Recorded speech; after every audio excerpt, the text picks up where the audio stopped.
बांग्लादेश के सरकारी गोदामों में फिलहाल इस वक्त 2.027 मिलियन टन खाद्यान्न का स्टॉक है, जो पिछले 5 वर्षों का उच्चतम स्तर है।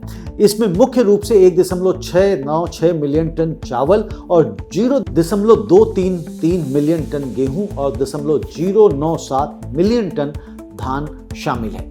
खाद्य सलाहकार अली इमाम मजूमदार ने कहा कि अमन और बोरो फसल मौसमों में मजबूत खरीद के कारण यह संभव हुआ है।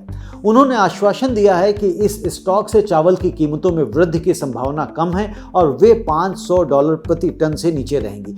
पिछले वर्ष प्राकृतिक आपदाओं और सरकारी बदलावों से कीमतें बढ़ी थी, लेकिन अब यह रिकॉर्ड स्टॉक एक सुरक्षा कवच प्रदान करेगा।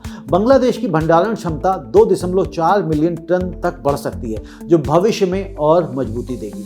आयात की अगर हम बात करें तो 2024-25 में 1.437 मिलियन टन का आयात हुआ, जिसमें से 50% भारत से आया, जिसकी दर $355 प्रति टन है।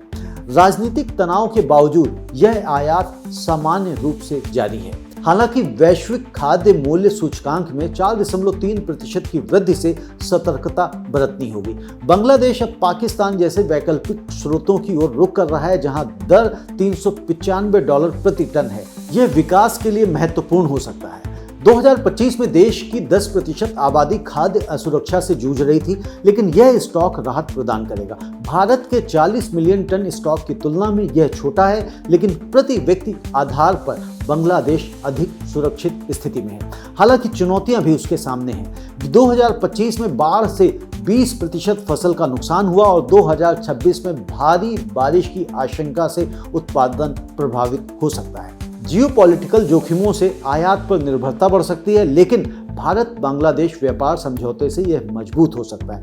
कुल मिलाकर यह रिकॉर्ड स्टॉक बांग्लादेश की खाद्य सुरक्षा को मजबूत करेगा और 2030 तक इसे 3 मिलियन टन तक ले जाने का लक्ष्य है। क्षेत्रीय सहयोग से यह विकास सभी के लिए फायदेमंद साबित हो सकता है।